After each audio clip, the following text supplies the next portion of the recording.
నమస్కారం, welcome to business prime time. నేను VSR మూర్తి. వరుసగా మూడవ రోజు దేశీయ సూచీలు నష్టాల్లోనే ముగిశాయి. పశ్చిమాసియాలో యుద్ధాన్ని ముగించేందుకు శాంతి ఒప్పందం కుదుర్చుకోవడంలో అమెరికా, ఇరాన్ విఫలం కావడంతో ముడి చమురు ధరలు దూసుకు వెళ్లడమే ఇందుకు నేపథ్యంగా చెప్పచ్చు. దేశ ప్రజలు పొదుపుబాట పట్టాలని ప్రధాని నరేంద్ర మోదీ ఇచ్చిన పిలుపు మేరకు మార్కెట్లను మెప్పించలేకపోయాయి. మరి డాలర్తో పోలిస్తే రూపాయి కొత్త కనిష్టానికి పడిపోయింది. అలాగే బ్యారెల్ ముడి చమురు ధర $104 వద్ద ట్రేడ్ అయింది. మరి నిన్న సెన్సెక్స్ 1313 పాయింట్లు లెస్లో క్లోజ్ అయింది. అలాగే నిఫ్టీ కూడా 360 పాయింట్ల లెస్లో క్లోజ్ అయింది. మరి ఈ నేపథ్యంలో ఈరోజు స్టాక్ మార్కెట్ ఎలా ఉండబోతోంది, ఎలా మనం ముందుకు వెళ్ళాలి, ఎటువంటి సలహాలు సూచనలు తీసుకోవాలి, ఎలాగ అబ్జర్వ్ చేయాలి, ఏంటి అనే దాని గురించి ఈరోజు ఈ కార్యక్రమంలో పాల్గొనే సీనియర్ స్టాక్ మార్కెట్ అనలిస్ట్ గారితో మాట్లాడి మనం తెలుసుకునే ప్రయత్నం చేద్దాం. మీకు తెలుసు కదా, ప్రైమ్ లైన్ స్క్రీన్ మీద 2 నెంబర్స్ ఉంటూ ఉంటాయి. ఆ 2 నెంబర్స్కు స్క్రోల్ అవుతుంటే ఆ నెంబర్స్ను చూసి మీరు కాల్ చేయండి. సో తప్పనిసరిగా టీవీని మ్యూట్ చేసి, అలాగే బ్లూటూత్లో మాట్లాడకుండా ఓన్లీ మొబైల్లోనే మాట్లాడుతూ మీరు తప్పనిసరిగా అంటే 2 కానీ 3 కానీ స్టాక్స్ మీరు చెప్పండి. కుదిరితే స్పెల్లింగ్ కూడా చెప్పండి. కరెక్ట్గా మీకు సలహా సూచన అందే అవకాశం ఉంటుంది. సో ఇక మరి ఈరోజు ఈ కార్యక్రమంలోకి వెళ్ళిపోదాం. ఈరోజు ఈ కార్యక్రమంలో పాల్గొంటున్న వారు శ్రీ మేకా వెంకట్ గారు. Sir good morning. Good morning Murthy గారు. Yes sir, welcome to the program Venkat గారు. Thank you sir. Yes sir, thank you sir. Sir ఏంటి సార్, మరి ఏంటంటే నష్టాల బాటలో ఉంది మరి మార్కెట్. సో సార్, మరి మీరు ఈరోజు ఎలాంటి శుభవార్త చెప్తారు, ఎట్లా జరుగుతుందని అనుకుంటున్నారు, ఏంటి సార్? ఒక హాఫ్ మినిట్ బ్రీఫ్ ఇస్తారా? సో వాస్తవంగా మార్కెట్ ప్రధానమంత్రి గారి మాటల్ని పూర్తిగా పాటించినట్లుగా అనిపిస్తోందండి సార్. వారు పొదుపు మంత్రం ఒకటి చెప్పారు. సో డబ్బుల్ని మీరు జాగ్రత్తగా పొదుపు చేయండి అన్నారు. అందుకని మదుపర్లు కూడా మార్కెట్లోంచి తీసుకుని సేవింగ్స్ అకౌంట్లో పెట్టుకుని పొదుపు చేసుకుంటున్నారండి. అందువల్ల మార్కెట్ అయితే డౌన్ అయింది సార్. ఒక విధంగా చెప్పాలంటే, వాస్తవంగా చెప్పాలంటే అదేనండి. నేను ఏదో సర్కాస్టిక్ గా అంటాం కాదు సార్. మదుపర్లు అందరూ కూడా కొద్దిగా భయపడ్డారు. అందుకని సెల్లింగ్ జరిగిందండి నేను చూసుకుంటే మనకి. సార్ రెండోది వచ్చేసి గ్లోబల్ గా ఇందాక మీరు ఏదైతే చెప్పారో, గ్లోబల్ గా ఆయిల్ ప్రైజెస్ అనేది బాగా పెరుగుతా ఉంది సార్.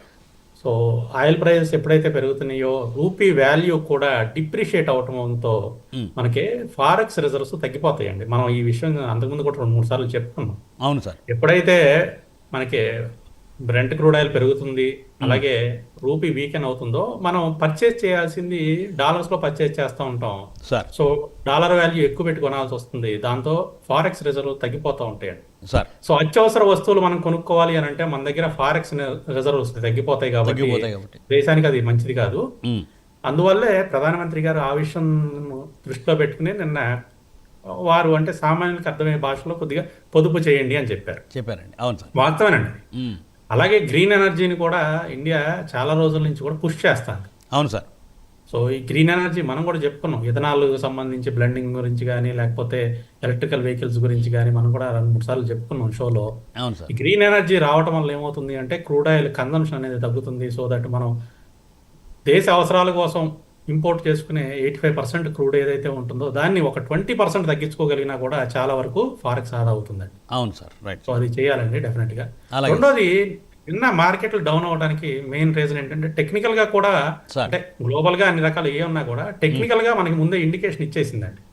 టెక్నికల్ గా చూసుకుంటే లాస్ట్ 2 days మనకి డ్రాప్ అవటం చూస్తే మనకి ప్యాటర్న్ కూడా డౌన్ సైడ్ ప్యాటర్న్ మనకి ఫార్మేషన్ అయితే జరిగిందండి. So down side pattern formation లో అంతకుముందు మనకి ఏప్రిల్ 7వ తారీఖు నుంచి మనకి ఏప్రిల్ 8వ తారీఖుకి భారీ గ్యాప్ అప్ ఓపెనింగ్ అనేది జరిగింది. ఈ గ్యాప్ ఏదైతే ఉంటుందో మళ్ళీ టెక్నికల్ గా గ్యాప్ ని ఫిల్ చేయడానికి అయితే మార్కెట్ వస్తుందండి కిందకి. సో లోవర్ లెవెల్లో 23,150 అనేది మేజర్ సపోర్ట్ గా కనిపిస్తుంది. Okay sir, 23,150. నిన్నటి వరకు కూడా ఏంటంటే 23,800, లాస్ట్ వీక్ కూడా 23,800 మనం చెప్పుకున్న మనుషులో 23,800. ఆ 23,800 దగ్గర మనకి చాలా సార్లు సపోర్ట్ తీసుకుంది. నిన్నటితో కలిపి 3 సార్లు సపోర్ట్ తీసుకుందండి. ట్రిపుల్ బాటమ్ అనేది ఫామ్ అయింది సార్. సో ట్రిపుల్ బాటమ్ అనేది బ్రేక్ అవుతుంది. కొద్దిగా టెక్నికల్ గా మాట్లాడుతున్నాను, ఎందుకంటే మధుపర్కి చాలా వరకు కూడా టెక్నికల్ నాలెడ్జ్ ఉంది, కొంతమందికి అర్థం చేసుకుంటారు. సో ట్రిపుల్ బాటమ్ అనేది ఫామ్ అయింది. ట్రిపుల్ బాటమ్ బ్రేక్ అయితే మాత్రం చాలా డేంజర్ అండి. ట్రిపుల్ బాటమ్ బ్రేక్ అవ్వకూడదు. సో ఈ రోజు ఆ బ్రేక్ అయ్యే ఛాన్సెస్ అయితే ఎక్కువగా కనిపిస్తుంది. So immediate level of support వచ్చేసి 23,555. సో 23,555 కనుక బ్రేక్ అయింది అంటే మాత్రం కిందకి జారిపోతుందండి. 23,150 వరకు వెళ్ళిపోతుంది. అంటే 400 పాయింట్ స్ట్రైట్ అప్ డౌన్ లోకి వచ్చేస్తుంది. అయ్యో. సో 23,550 దగ్గర హాల్ట్ అవ్వడానికి మనం ఎక్కువ ఛాన్సెస్ అయితే కనిపిస్తున్నాయి. ఒకవేళ అక్కడ హాల్ట్ అవ్వకపోతే మాత్రం నెక్స్ట్ 23,150 అది మాత్రం మనకి మేజర్ సపోర్ట్ అండి. ఇంకా అంతకన్నా కిందకి రాదు. అక్కడికి వస్తే గనక పొరపాటున అక్కడ గనక మార్కెట్ వస్తే అదొక మంచి బయింగ్ ఆపర్చునిటీ కింద తీసుకోండి. అక్కడ బై చేసుకుంటే మళ్ళీ నెక్స్ట్ 24,800 హైని క్రాస్ చేసుకుని పైకి వెళ్తుందండి. సో మీరు నిన్న న్యూస్లు చూసే ఉంటారు. 23,800 24,800 lower level upper level support న్యూస్లో కూడా రాశారు. సో 23,800 ఎందుకు రాశారంటే దట్ ఈస్ ఏ మంత్లీ లో, అందుకని 23,800 రాశారు. ప్రీవియస్గా 2 times కూడా 23,800 వచ్చింది. సో అందుకని 23,800 సపోర్ట్ కింద రాశారండి టెక్నికల్గా. అండ్ 24,800 అనేది మనం కూడా ఎప్పటి నుంచో చెప్పుకుంటున్నాం రెసిస్టెన్స్ అని. లాస్ట్ వీక్ కూడా మన వీడియోస్ బ్యాక్ ఎవరైనా చూస్తే మీకు అర్థమవుతుంది. 24,800 పైన అప్పర్ సైడ్ రెసిస్టెన్స్ ఉంటుందని చెప్పాను. అదే నిన్న పేపర్లో కూడా రాశారండి. సో టెక్నికల్గా మనం ఒక వారం ముందే ఉంటున్నాం పేపర్ న్యూస్ కన్నా కూడా. సో మదుపర్లు భయపడాల్సిన అవసరం ఏం లేదు. కొద్దిగా మీరు ఆచితూచి బయింగ్ అనేది చేసుకోండి. ప్రతి దాంట్లోనూ బయింగ్ వెళ్ళొద్దు. సో లోవర్ లెవెల్స్లో సపోర్ట్లు తీసుకుని ఆ సపోర్ట్ల దగ్గర మీరు బై చేసుకోండి. నిన్న మార్కెట్ పడిపోయినా కూడా అన్ని స్టాకులు ఏం పడలేదండి, అది కూడా గుర్తుపెట్టుకోండి. ప్రతి స్టాక్ ఏం పడలేదు మనకి. సో కాబట్టి మార్కెట్ పడింది అని అంటే మేజర్ స్టాక్స్ పడినాయి. నిన్న 2,350 స్టాక్స్ ఎన్ఎస్సి పరంగా చూసుకుంటే 2,350 స్టాక్స్ డిక్లైన్ అయితే 954 స్టాక్స్ పెరిగినాయండి. మళ్ళీ వాటిల్లో కూడా 159 స్టాక్స్ 52 వీక్ హైని బ్రేక్ అయినాయి. Okay sir. కాబట్టి మార్కెట్ పడిపోయిందంటే అన్ని స్టాక్లు పడిపోతాయని అనుకోవద్దు. కొంతమంది పోర్ట్ఫోలియోలు డౌన్ అవ్వచ్చు, కొంతమంది పోర్ట్ఫోలియోలు పెరగవచ్చు. వాళ్ళు ఏ స్టాక్స్ పెట్టుకున్నారనే దాని మీద ఉంటుంది. అవును సార్, రైట్ సార్. కాబట్టి మీరు భయపడాల్సిన అవసరం ఏమీ లేదు. మార్కెట్లు ఎలా ఉన్నా కూడా పెరగాల్సిన స్టాక్స్ పెరుగుతూనే ఉంటే ఇబ్బంది ఏమీ లేదు. Right sir. సార్ సో ఇది ఒక మంచి ఆపర్చునిటీ కింద తీసుకోండి. డౌన్ ట్రెండ్లో సపోర్ట్ లెవెల్స్ తీసుకోండి. అలాగే ఇంకోటి మీరు గమనించాల్సిన విషయం ఏంటి అంటే మేజర్గా రిజల్ట్స్ అండి. రిజల్ట్స్ ఏవైతే ఇస్తున్నాయో ఆ రిజల్ట్స్ బేస్డ్గా కూడా మనం ఎంట్రీస్ ప్లాన్ చేసుకోవచ్చు. Sure sir. ఓవరాల్గా చూసుకుంటే ఇండియా గ్లోబల్ ఇండెక్స్ ఏదైతే ఉందో, అంటే గ్లోబల్గా మన మార్కెట్ క్యాప్ ఏదైతే ఉందో, మార్కెట్ షేర్ అయితే ఉందో ఈ మధ్యకాలంలో బాగా డౌన్ అయిందండి. ఓకే. సో హైయెస్ట్ వచ్చేసి మనకి 4.71% గ్లోబల్ షేర్ ఉంటే ఇప్పుడు అది 2.99%కి వచ్చింది. అంటే డౌన్ అవుతా వస్తూ ఉంది. సో ఈ గ్లోబల్ మార్కెట్ షేర్ని కూడా మనం టెక్నికల్గా అనాలిసిస్ చేసుకున్నప్పుడు డౌన్ ట్రెండ్ ప్యాటర్న్ అయితే కనిపిస్తుంది మనకి. దాదాపుగా 2024 ఆగస్టు సెప్టెంబర్ నుంచి డౌన్ ట్రెండ్ ప్యాటర్నే వచ్చింది. కాకపోతే 2025లో కొద్దిగా అప్ ట్రెండ్ వచ్చింది, కానీ మళ్ళీ డౌన్ ట్రెండ్ కనిపిస్తుంది సార్. సో ఓవరాల్గా చూసుకుంటే అన్ని కూడా సపోర్ట్ లెవెల్స్ దగ్గరికి వచ్చి ఉన్నాయండి దాదాపుగా అన్ని టెక్నికల్స్. నేను చెప్పేది స్టాక్స్ గురించి అనేది కాదు, మిగతా అన్ని పారామీటర్స్, ఎకనామికల్ పారామీటర్స్ అవన్నీ కూడా చూస్తూ ఉంటే సపోర్ట్ లెవెల్స్ దగ్గరే ఉన్నాయి. సో 23,150 ఈ లెవెల్స్ అయితే మార్క్ చేసుకోండి. మ్యాక్సిమం రాగలిగితే అక్కడ వరకు రావడానికి ఛాన్స్ ఉంది. అంతకన్నా కిందకు వచ్చే ఛాన్సెస్ అయితే లేదు. భయపడాల్సిన అవసరం లేదు. ఒకవేళ అక్కడ గనక వస్తే మాత్రం మంచి బయింగ్ ఆపర్చునిటీ అది. Definitely sir. 23,150 మంచి బయింగ్ ఆపర్చునిటీ, అది ట్రెండ్ మార్క్. ఒకవేళ వస్తే ముందు అది రావాలి అంటే 23,555 break 555 150 last minimum. Yes sir. Sir callers ఉన్నారండి. నాగభూషణ్ రెడ్డి గారు బళ్ళారి నుండి. సార్ నమస్కారం. నమస్కారం sir, good morning. Good morning sir, చెప్పండి సార్. 3 స్టాక్స్ ఉంది. పాలిక్యాబ్, కేఆర్బిఎల్ లో ఫ్రెష్ బై, ఆప్టమక్స్ 590లో ఉంది సార్. యావరేజ్ ఏమైనా చేసుకోవచ్చు ఇప్పుడు? మూడోది ఏంటిదండి? ఆప్టమస్ స్పెల్లింగ్ చేయగలుగుతారా? Optimus sir. అవునండి. Hello sir. Sir last stock కొంచెం స్పెల్ చేయగలుగుతారా? OPTIMUS చూడండి సార్. OPTIEMUS. Optimus Infracom. ఇన్ఫ్రాకామ్.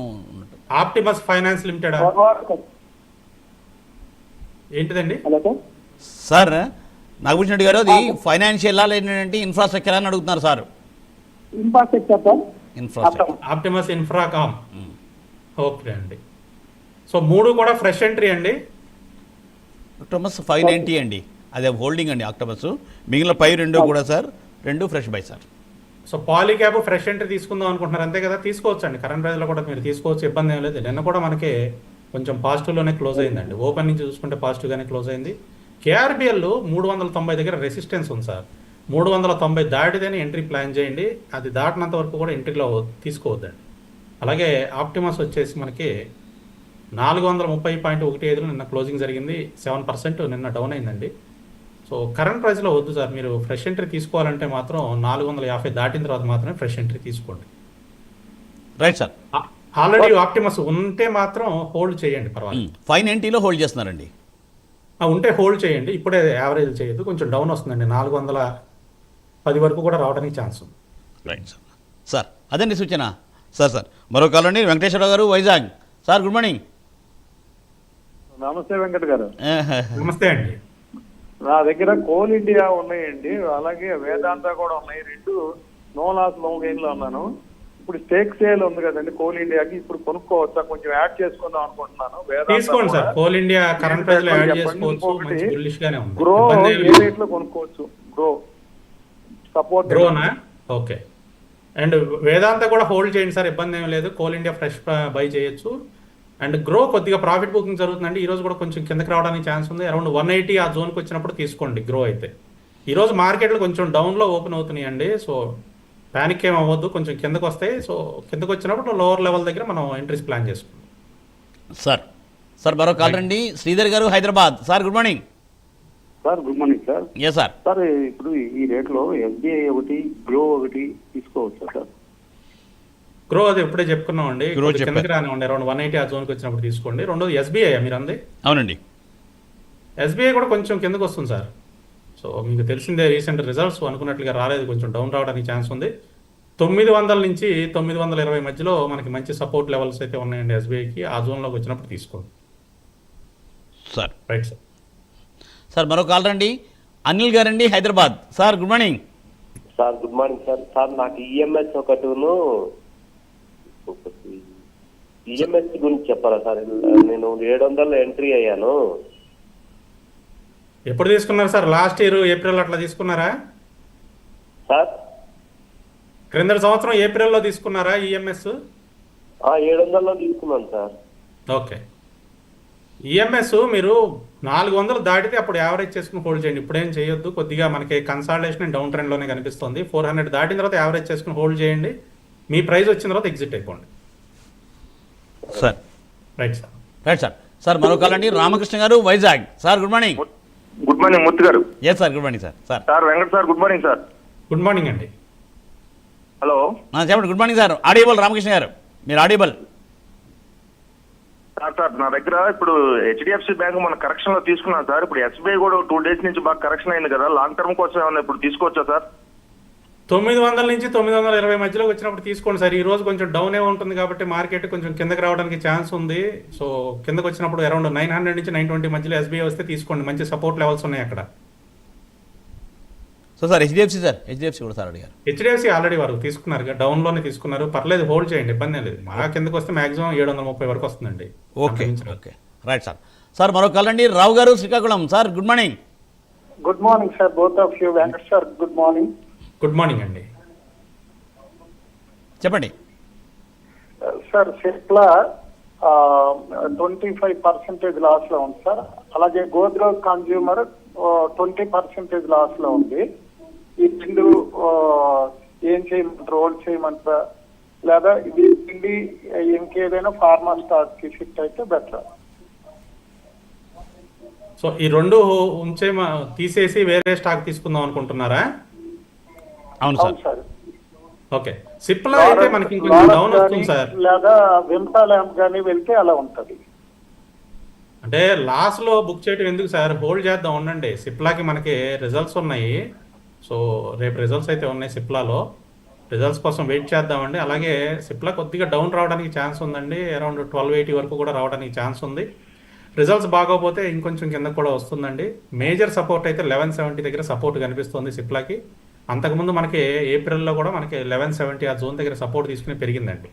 So results కొంచెం వీక్ అయితే మాత్రం మ్యాక్సిమం అక్కడ వరకు వస్తుంది, మళ్ళీ తిరిగి పెరుగుతుందండి. ఇప్పుడు మనం లాస్ బుక్ చేసుకుని ఇంకో స్టాక్ వెళ్ళాల్సిన అవసరం ఏం లేదు. మనం ఆ స్టాక్ కొనుక్కున్న తర్వాత అది కూడా కిందకు వస్తే ఏం చేస్తారు? సో అందుకని లాస్ని ఇమీడియట్గా ఏం బుక్ చేయొద్దండి. మరీ వరస్ట్గా ఉంటే అప్పుడు లాస్ బుక్ చేద్దాం, కానీ అంత తొందరగా లాస్ బుక్ చేయొద్దు. అలాగే గోద్రేజ్ కన్జ్యూమర్ ప్రొడక్ట్స్ కూడా 980 వరకు రావడానికి ఛాన్స్ ఉందండి. రీసెంట్ రిజల్ట్స్ బాగా వీక్గా ఉన్నాయి, అందుకని బాగా డౌన్ అవుతుంది. సో 980 దగ్గర సపోర్ట్ తీసుకుంటే మాత్రం అది మళ్ళీ తిరిగి పైకి వెళ్తుందండి, ఇబ్బంది ఏం లేదు. హోల్డ్ చేయండి సార్. సార్ మరో కాల్ రండి. మోహన్ దాస్ గాంధీ గారు. సార్ నమస్కారం, హైదరాబాద్ నుండి. సార్ నమస్కారం, చెప్పండి. అదే గోల్డ్ మీద ఇన్వెస్ట్ చేయమంటారా వద్దా, మన మోడీ గారు నిర్ణయం వద్దని అంటున్నాడు, దాని గురించి అడుగుదాం సార్కి. Okay, right. చాలా మంది ఎదురు చూస్తున్నారు వెంకట్ గారు ఈ క్వశ్చన్ కోసం. గోల్డ్ మీద ఇన్వెస్ట్మెంట్ అంటే ఒకటి సార్, ఫిజికల్ గోల్డ్ అవసరం లేకపోయినా కొనొద్దన్నారు వారు, అంతేగాని వారిది మిస్ఇంటర్ప్రిట్ చేసుకుంటున్నారు అందరూ. సార్ అవసరం లేకుండా కొనొద్దండి, అత్యవసరం అయితే కొనుక్కోండి. అత్యవసరమైన ఏది ఆపుకోకూడదు. మీరు ఇప్పుడు మా ఇంట్లో మ్యారేజ్ ఉంది, ఫంక్షన్ ఉంది, కొనుక్కోవాలి, తప్పదు. ఏం చేస్తాం? కొనుక్కోపోతే ఇంట్లోకి రానిస్తారా? మీకు ఫుడ్ ఉండదు. ఇంకా మ్యారేజ్ ఉందండి ఇంట్లో, ఆడవాళ్ళ గోల్డ్ కావాలంటారు, మీరు వద్దంటారు, మోడీ గారు చెప్పారని, మీకు నెక్స్ట్ డే నుంచి ఫుడ్ ఉండదు. కాబట్టి అంతే కదా మూర్తి గారు? అంతే కదా సార్. అత్యవసరమైతే కొనుక్కోవడం తప్పేం లేదు. అలాగే మీరు ఇప్పుడు ఇన్వెస్ట్మెంట్ పాయింట్ ఆఫ్ వ్యూ అడిగారు, అది మంచి ప్రశ్న. గోల్డ్ తీసుకోవచ్చు అంటే ఎస్ తీసుకోవచ్చు అండి, లాంగ్ టర్మ్ గా very good. By and dips mode maintain చేయండి. ఇప్పుడు కూడా తీసుకోవచ్చు గోల్డ్, ఒకవేళ కిందకు వచ్చినా యాడ్ చేసుకోండి, తప్పేం లేదు. డిజిటల్ గోల్డ్ ఆల్వేస్ వెల్కమ్ అండి. Yes, right. Digital gold always better అని వెంకట్ గారు చెప్తున్నారు. సో ఆ రకంగా మీరందరూ కూడా ఒక ఆలోచన చేయొచ్చు. సో సార్ ఆదినారాయణ గారు తెనాలి నుండి. Sir good morning. నమస్తే అండి. Yes sir. నా దగ్గర ఎల్ఐసి హౌసింగ్ ఫైనాన్స్ 650 రూపాయల్లో ఉన్నాయి. అవి ఇంకా హోల్డ్ చేయొచ్చా, లేదంటే సెల్లింగ్ చేసి ఎస్బీఐ ఏదన్నా కొనుక్కోవచ్చా? 600 దాటిన తర్వాత యావరేజ్ చేసుకుని హోల్డ్ చేయండి సార్. ఎల్ఐసి హౌసింగ్ ఫైనాన్స్ ప్రస్తుతం 585లో ఉంది. 600 దాటిన తర్వాత యావరేజ్ చేసుకుని, అలాగే రేపు రిజల్ట్స్ ఉన్నాయి ఎల్ఐసి హౌసింగ్ ఫైనాన్స్ లో. ఈసారి రిజల్ట్స్ కొంచెం బెటర్ గా ఉండే ఛాన్సెస్ కనిపిస్తున్నాయి. లాస్ట్ 3 క్వార్టర్ రిజల్ట్స్ అయితే బాగాలేవండి. ఈసారి రిజల్ట్స్ కొంచెం బెటర్ గా ఉండొచ్చు, అంటే ఉండటానికి అవకాశం ఉంది. 600 దాటితే యావరేజ్ చేసుకుని హోల్డ్ చేయండి సార్. Right sir. సార్ మరి ఇంకా సమయం అయిపోతుంది. సో లాస్ట్ కాలర్ తీసుకుందాం. శ్రీకాంత్ గారు Hyderabad. Sir good morning Srikanth గారు. గుడ్ మార్నింగ్ మూర్తి గారు. గుడ్ మార్నింగ్ ప్రసాద్ గారు. Good morning sir. Good morning అండి. Sir fresh buying Tata power తీసుకోవచ్చా ఇప్పుడు?